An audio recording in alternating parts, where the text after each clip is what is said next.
Hello everyone, class 10। इस video में आपको क्षितिज गद्य खंड का पाठ 11 बाल गोविंद भगत के एमसीक्यू क्वेश्चन कराए जा रहे हैं। तो आप सभी इस वीडियो को पूरी देखिएगा।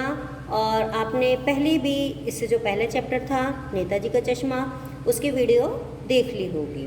तो आप इस वीडियो को भी पूरी देखेंगे तो आपको चैप्टर ढंग से समझ में आ जाएगा और जो एमसीक्यू क्वेश्चन आएंगे वो आपको पता चल जाएगा कि किस तरीके से आपके एमसीक्यू क्वेश्चन बनकर एग्ज़ाम में आएंगे। तो उसी के आधार पर आप चैप्टर को ढंग से रीड करिएगा और एमसीक्यू क्वेश्चन अपने आप निकाल कर बनाने की कोशिश करिएगा। देखिए, इसमें देखिए सबसे पहले क्वेश्चन है बाल गोविंद भगत का कद कैसा था। तो बाल गोविंद भगत जो थे उनका कद कैसा था? छोटा था, बहुत लंबा था, मंझोला कद था या बहुत ठिगना था? तो उनका कद कैसा था? मंझोला कद था। ना वो बहुत छोटे थे, ना लंबे थे, ना ही ठिगने थे। तो उनका कद कैसा था? मंझोला कद था। फिर नेक्स्ट क्वेश्चन है बाल गोविंद भगत क्या पहनते थे। तो देखिए, बाल गोविंद भगत क्या पहनते थे? अचकन, लंगोटी एवं कबीरपंथी टोपी, कुर्ता पजामा, वे नंग धड़ंग रहते थे। तो कैसे क्या पहनते थे वो जो है लंगोटी एवं कबीरपंथी टोपी पहनते थे। पता चल रहा है ना आपको कि लंगोटी एवं कबीरपंथी टोपी पहन रहे थे। फिर उसके बाद है नेक्स्ट क्वेश्चन, वे मस्तक पर कैसा टीका लगाते थे। जो माथे पे अपना मस्तक में यानी कि माथे पे जो टीका लगाते थे वो कैसा होता था? भस्म का टीका, हल्दी का टीका, और जो है कृष्ण नामी टीका, राम नामी टीका, अब ये है कि चंदन का टीका। तो कैसा टीका लगाते थे? भस्म का टीका, हल्दी का टीका, कृष्ण नामी या राम नामी चंदन का टीका। तो कैसा टीका लगाते थे? राम नामी चंदन का टीका वो लगाते थे। अगर यहाँ पर खाली राम नामी ना है, केवल चंदन का टीका है, तो आप चंदन का टीका भी टिक कर सकते हैं। ठीक है, तब देखिए नेक्स्ट क्वेश्चन है बाल गोविंद भगत में कैसी माला पहनते थे। जो बाल गोविंद भगत थे वो कैसे माला पहनते थे? चंदन से बनी हुई, मोतियों से बनी हुई, तुलसी के जड़ों से बनी हुई या 108 मनकों की माला। तो कैसे माला पहनते थे? वो तुलसी के जड़ों से बनी हुई माला को पहनते थे। ये हमारा राइट ऑप्शन है। अब देखिए नेक्स्ट क्वेश्चन है बाल गोविंद भगत की जीविका का क्या साधन था। कि मतलब बाल गोविंद भगत किस तरीके से अपना जीवन चलाते थे, मतलब क्या कार्य करते थे। तो वो भीख मांगते थे, वे मंदिर से जो मिलता था उससे खा लेते थे, वे खेती बाड़ी करके अपना निर्वाह करते थे या वे व्यापार करते। तो क्या सही है उसमें? तो ये सही है इसमें कि वे खेती बाड़ी करके अपना निर्वाह करते थे। वो खेती बाड़ी का कार्य करते थे, मतलब कृषि करते थे। इस क्वेश्चन को दूसरी तरीके से भी घुमाकर दिया जा सकता है। अब देखिए नेक्स्ट क्वेश्चन है एक सच्चे साधु की पहचान कैसे होती है। कि सच्चा साधु कैसे पहचाना जाता है? उनके विचारों से, उनके पहनावे से, उनकी ईश्वर भक्ति से या उसके बाहरी व्यक्तित्व से। तो एक जो सच्चा साधु है वो कैसे पहचाना जाता है? वो अपने विचारों से पहचाना जाता है। उसके पहनावे को देखकर नहीं पता चलता, ना ही उसके बाहरी व्यक्तित्व को देखकर पता चलता है, ना उसकी ईश्वर भक्ति को से पता चलता है।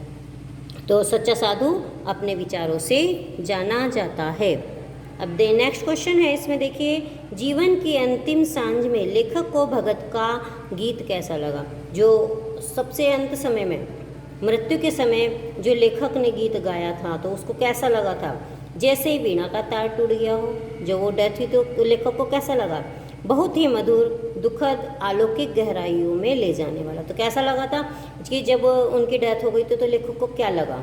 ऐसे लगा हो लेखक को जैसे कि वीणा का तार टूट गया हो। लेखक को ऐसा एहसास हुआ था। फिर नेक्स्ट क्वेश्चन है लेखक ने भगत जी के गायन का चरमोत्कर्ष कब देखा। कि जब लेखक था, लेखक कौन है इसके?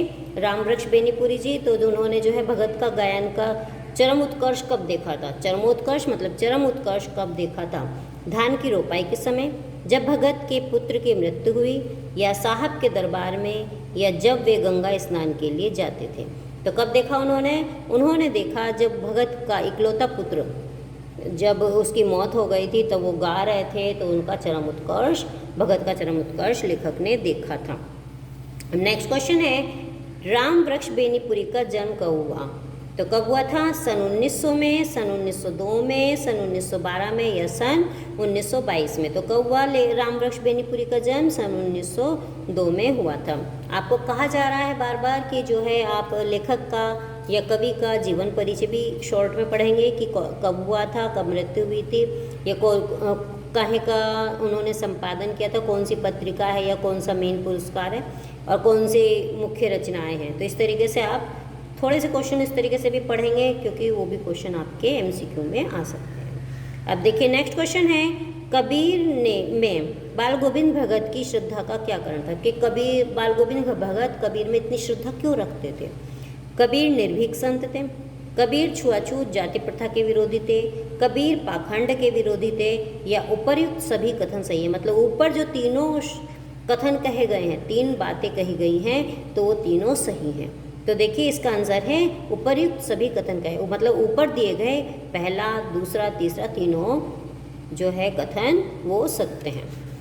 अब देखिए नेक्स्ट क्वेश्चन, भगत जी का कौन सा गीत लोगों को चौंकाता था? भगत जी कौन सा गीत गाते थे जो लोगों चौंक जाते थे? तो है मोको कहाँ ढूंढे बंदे, संतो आई ज्ञान की आंधी, गोदी में पियवा चमक उठे सखियाँ, राम मोही तारी कहाँ ले जे हो। तो जो है भगत जी कौन सा गीत गाते थे? गोदी में पियवा चमक उठे सखियाँ।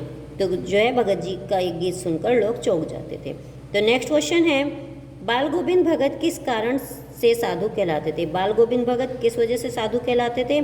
आचरण शुद्धता के कारण, सच्चा साधक होने के कारण, निर्मोही एवं संयमी होने के कारण, या उपर्युक्त सभी कथन सत्य हैं। तो इसका आंसर है निर्मोही एवं संयमी होने के कारण जो है बाल गोविंद भगत सच्चा साधु कहलाते थे। और इसको आप भी अपने आप भी करके देखेंगे कि कौन सा है। उपर्युक्त सभी कथन भी सत्य है, ये भी इसका आंसर हो सकता है। तो आप दोनों को ध्यान में रख के अपना आंसर अपने आप सर्च करेंगे। ये क्वेश्चन आपके लिए छोड़ा जा रहा है, ठीक है। नेक्स्ट क्वेश्चन है, बाल गोविंद भगत सब चीज़ों को किसकी संपत्ति मानते थे? बाल गोविंद भगत जो है साहब की, अपनी, ईश्वर की या जमींदार की? तो किसकी संपत्ति मानते थे? साहब की संपत्ति मानते थे। साहब कौन थे? कबीरदास जी थे। देखिए बाल गोविंद भगत किसे साहब मानते थे? आ गया ना, साहब की संपत्ति किसे मानते थे? ये भगत अपनी चीज़ों को किसकी संपत्ति मानते थे? साहब की मानते थे। और साहब किसे मानते थे? रामानंद को।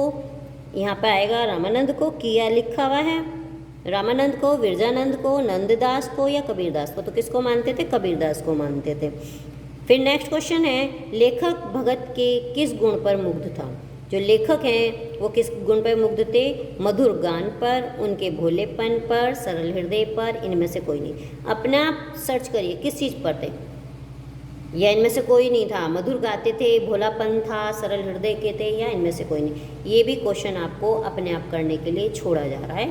आप अपने आप देखेंगे, फिर उसके बाद अपने आप थोड़ा सा चैप्टर की रीड करके आप अपने आप देखिए। फिर नेक्स्ट क्वेश्चन है, आषाढ़ में खेतों में क्या चल रहा था? आषाढ़ का महीना था, क्वेश्चन ये भी आ सकता है। धान की रुपाई किस मौसम में हो रही थी? तो आषाढ़ के मौसम में हो रही थी। तो आषाढ़ में खेतों में क्या चल रहा था? तो आसमान में बादल घिर आए थे, धूप नहीं दिख रही थी। दोनों सही हैं, दोनों गलत हैं।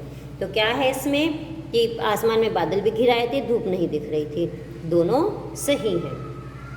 अगर इसमें आता आषाढ़ में खेतों में क्या चल रहा था? धान की रोपाई चल रही थी, ये ऑप्शन आता है तो धान की रोपाई चल रही थी।